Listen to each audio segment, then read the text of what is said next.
পূর্ব বর্ধমানের কালনা ১ ব্লকের ধাত্রিগ্রাম স্টেশনপাড়া অঙ্গনারী কেন্দ্র বেহাল এবং বিপজ্জনক।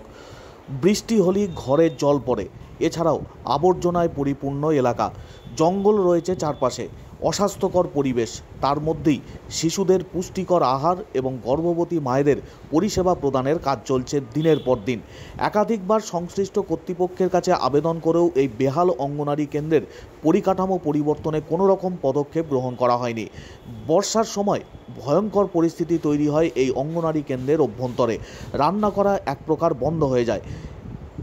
ঘরের টিনের চাল ভেঙে গিয়েছে কবে, কোনো রকমের তিরপল দিয়ে তা আটকানো রয়েছে। একাধিকবার স্থানীয় জনপ্রতিনিধি, পঞ্চায়েতকেও জানানো হয়েছে বলছেন স্থানীয় এলাকার বাসিন্দারা, কিন্তু সেই বেহাল অঙ্গনারী কেন্দ্রের পরিকাঠামো পরিবর্তনে কোনো রকম পদক্ষেপ গ্রহণ করা হয়নি। রোদ বৃষ্টি মাথায় নেই, এইভাবেই অঙ্গনারী কেন্দ্রের পরিষেবা চলছে। অস্বাস্থ্যকর পরিবেশ, চারিদিকে জঙ্গল, যে কোনো সময় বড়সড় বিপদ ঘটতে পারে বলে আশঙ্কাও করছেন স্থানীয় বাসিন্দারা। এছাড়াও সাপ, অন্যান্য কীটপতঙ্গের উৎপাতও রয়েছে। অনেক পড়ুয়াই অঙ্গনারী কেন্দ্রে আসতে ভয় পায়, অভিভাবকরাও আতঙ্কের মধ্যে রয়েছেন। রান্না করেন তাও 70-72 এরকম হবে, সব মুহুলি পাড়া দিয়ে, বসাক পাড়া দিয়ে। সমস্যা কি হয়েছে? সমস্যা এই যে ঘর এরকম অবস্থা, রান্না করা যায় না, ছাতা মাথায় দিয়ে রান্না করে, বৃষ্টি হলে ছাতা মাথায় দিয়ে রান্না হয়। আর যারা আসে তারা বসতে পারে না তো, বাচ্চারা এলে কি করে বসবে? ভাঙা ঘর, বৃষ্টি পড়ে, জল পড়ে।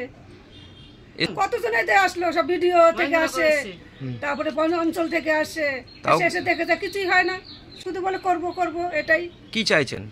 চাইছি ঘরটা যাতে ভালো হয়, স্কুল ছেলেবেলা আসে, এসে বসতে পারে। কতজন বাচ্চা আছে তাও? তাও অনেকগুলোই আছে, 70 জনের মতন আছে ছেলেবেলে যদি আসে।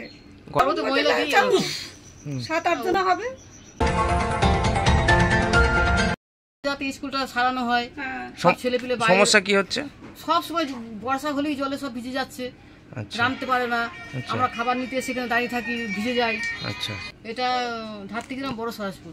হ্যাঁ, সবাইকে জানানো হয়েছে, আমরা অঞ্চলে পর্যন্ত গেছিলাম। হ্যাঁ, যে যিনি রান্না করেন তিনি যেটা বলেছেন সেটা সঠিক কথাই বলেছেন।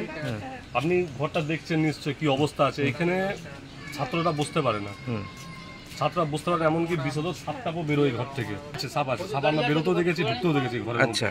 ঠিক আছে, আমরা এই ব্যাপারে অনেককে জানিয়েছি, আমাদের এখানকার যারা ইয়েরা আছে, বিডিও অফিসেও আমরা জানিয়েছি, কোনো কিছু হয়নি। আচ্ছা, তো আমরা চাইছি যেন কোন মেঝেটা টিনটা দিয়ে স্কুলটা ঠিকঠাক হয়, মানে ছাত্ররা যেন এসে বসতে পারে। এখানে মোটামুটি 65-70 জন। তো চাইছি যে স্কুলটা একটু পরিষ্কার পরিচ্ছন্ন করে ঠিকঠাক হোক, যেন পড়াশোনার যোগ্য হয়ে ওঠে। বৃষ্টি হলেই যাতায়াতের রাস্তা জলে ডুবে যায়। এছাড়াও অঙ্গনারী কেন্দ্রের মধ্যে জল ঢুকে পড়ে। শুধুমাত্র রাস্তা জলে ডুবে যায় তাই নয়, টিনের চাল ভাঙা, আর তা মাথায় এসে পড়ে জল। ছাতা মাথায় দিয়ে রান্না করতে হয় বলছেন অঙ্গনারী কেন্দ্রের দায়িত্বপ্রাপ্তরা। বেহাল পরিস্থিতি হয়ে রয়েছে এই অঙ্গনারী কেন্দ্রের।